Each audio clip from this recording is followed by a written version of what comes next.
association with the pioneer of technical analysis in India, only on ET Now.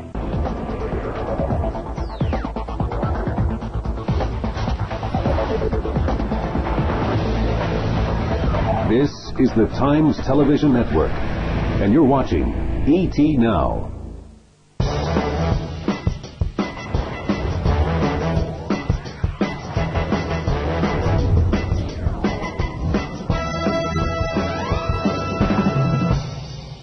Hello and welcome to Talking Technicals.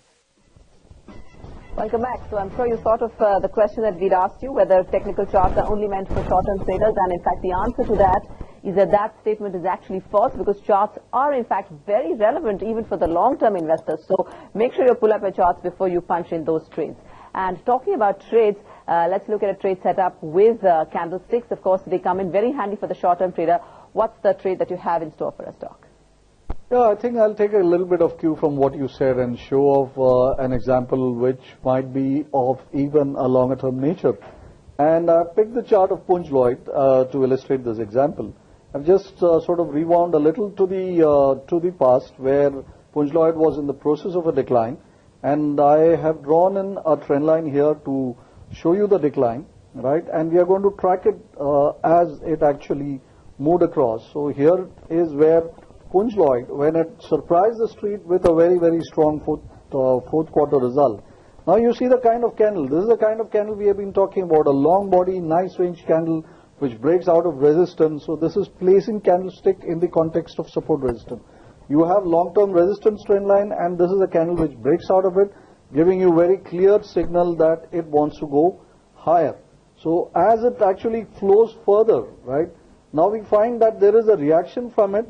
And now, as it moves this thing further out, this is where we see that we have a higher top, higher bottom. So what we do in this particular case is we can set up a trend line to track the new one, or we can actually wait for it to see how it actually shapes up a bit, makes another higher bottom. And once we have a higher bottom, we can set up a trend line.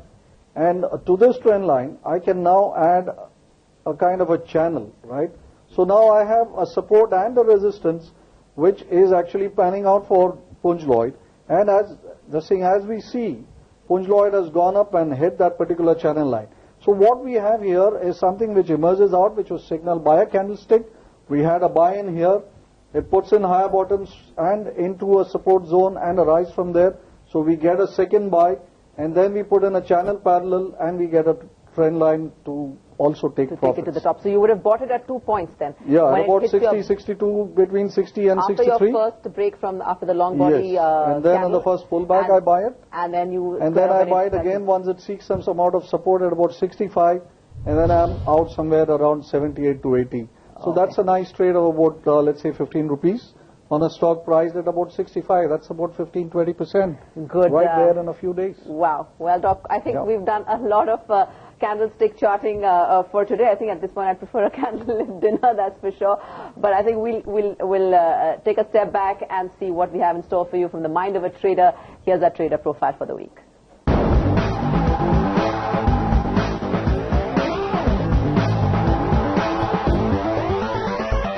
I'm a trend follower, and I follow rules which are trend following in nature. I don't predict markets, I just follow trends. I am actually pretty disciplined in my life, and as a trader one needs to be extremely disciplined to be able to take every trade that comes without second guessing the system. I was good at numbers, and trading requires ability with numbers, and that's how I took to trading. It was in 2000 when I was working with HDFC Bank.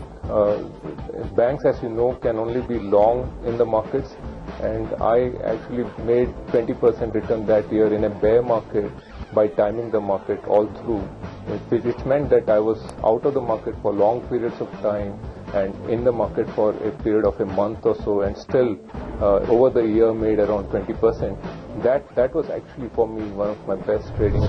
And the biggest risk for which I still kick myself is the pre-election rally, the pre-counting rally, that 20% move which we saw in May 2009. My system required me to be long. I was long till 3:25 on the Friday, And at 325, I let fear take over my mind, and I decided to cut everything and go home square that day. My system was long. I went home square and missed that 20% rally the next day. The first and the only lesson that the market teaches you is that it can do the unexpected. There is no way you can predict the market. It is therefore extremely important to have a stop loss. I always trade with a stop loss. Discipline, discipline, discipline. The ability to know that you can be more wrong than right as a trader and still make money over the long run is very, very important. These are the traits that distinguish a good trader from a also-ran. One of the traders I really look up to is Ed Seykota. He's a MIT physicist who became a trend-following trader. He's featured in the market results by Jack Schwager. You can read about him. He's done also excellent work in his trading tribe. It's a group of traders whom he mentors over a long period of time across various cities in the world. The other one is Edward Thorp. He is the University of MIT and University of California maths professor. He was the one to write the book Beat the Dealer, which was about beating the house advantage in blackjack.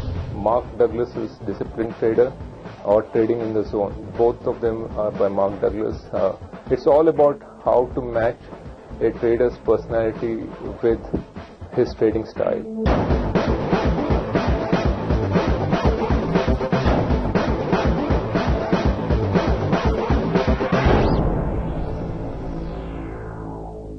Okay, time now to see what we got in terms of entries on our chart quiz. Last week we'd asked you to look at the Nifty and on Titan, and Doc will tell us who the winner for last week was.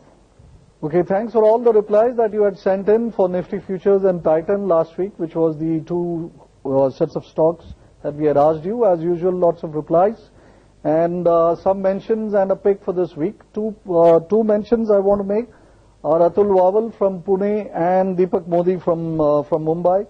Both have very interesting takes on the way they look at the Nifty. One is using Elliott Wave with a dash and spin of his own, as well as while the other is using some sort of numbers-based kind of system.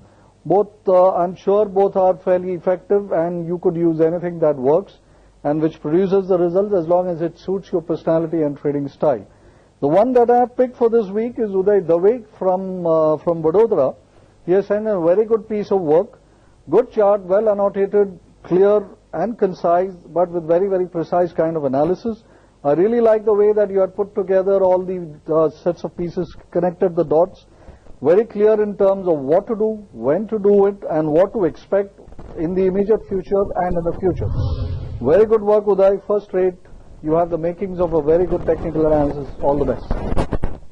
And for next week, we'd like you to take a look at the Bank Nifty and also look at TTK Prestige. That's the stock in focus, and tell us how you would have analyzed it. Time now for our tip for the week. Yeah, the usage tip for the week, I would say it's a little bit of, try and carrying over from last week. I said you should look at about 25-50 charts per day.